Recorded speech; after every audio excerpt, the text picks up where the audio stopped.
Guys, क्या आपने कभी यह सोचा है कि अगर चांद नष्ट हो जाए या फट जाए तो क्या होगा? धरती को तबाह होने में कितना समय लगेगा? अगर सौरमंडल से चांद हट जाए तब जो होगा उसी कहते हैं कयामत। अगर कयामत से भी कुछ भयानक है तो वही मान लीजिए। तो आइए जानते हैं। अगर चांद नष्ट हो जाए तो दुनिया के तमाम वैज्ञानिकों का कहना है कि धरती पर जीवन नष्ट होने में ज़्यादा से ज़्यादा 6 दिन लगेंगे। अलग अलग घंटे और दिन क्या होंगे, आइए जानते हैं। उसके बाद मैं आपको बताऊंगा कि ऐसा क्यों होगा।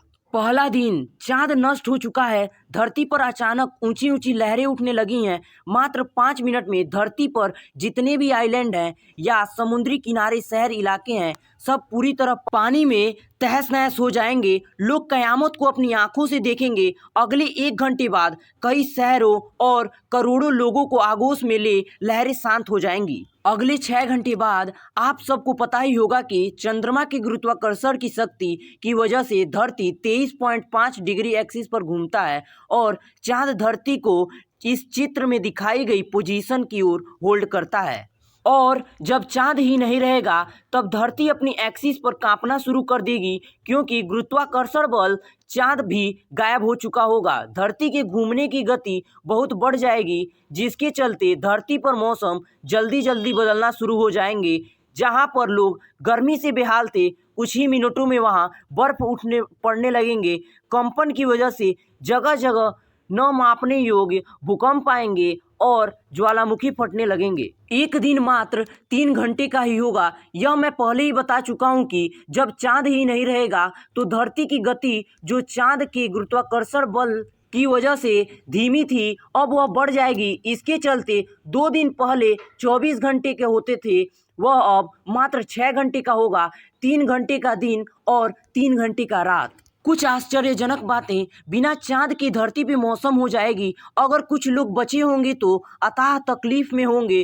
पहले घंटे में बहुत गर्मी होगी और अगले घंटे में इतनी सर्दी होगी कि नदियाँ, समुद्र का पानी जम जाएगा। इसी बदलाव के चलते समुद्री जीवन नष्ट हो जाएगा।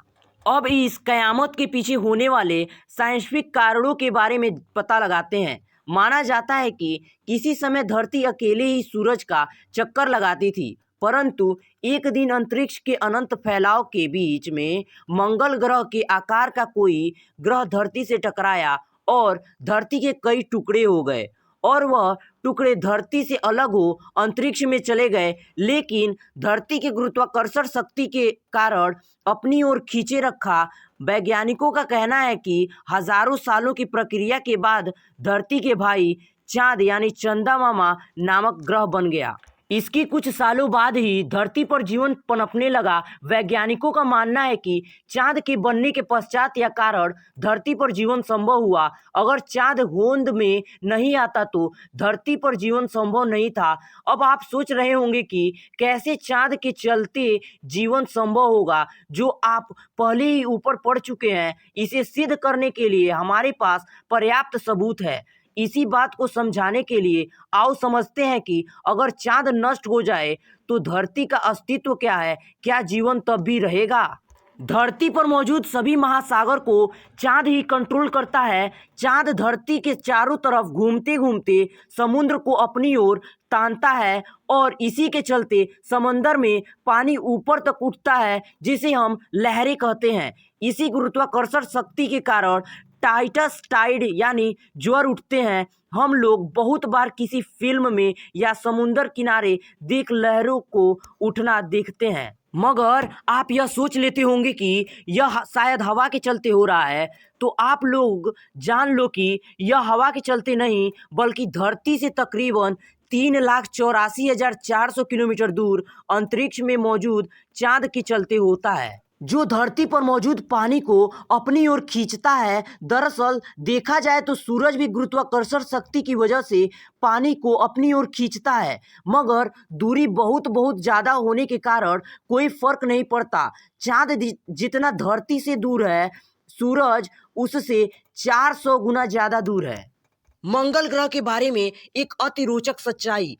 कई साइंटिस्ट यह मानते हैं कि जो अपने ऊपर पढ़ा वह मंगल ग्रह का इतिहास है। साइंटिस्ट की माने तो पहले मंगल ग्रह का भी चाँद हुआ करता था, लेकिन एक मरता हुआ तारा जिसे सुपरनोवा कहते हैं, उसकी गामा किरणों ने मंगल ग्रह के चाँद को नष्ट कर दिया, जिसके चलते मंगल ग्रह अपनी एक्सिस पर कँपा करता है, जिसका भयानक परिणाम मैंने आपको इससे पहले ही बता दिया है। तो दोस्तों, आपको ये वीडियो कैसा लगा कमेंट सेक्शन में लिखना मत भूलिएगा, और आप हमारे चैनल पे नए हो तो सब्सक्राइब कर लीजिएगा।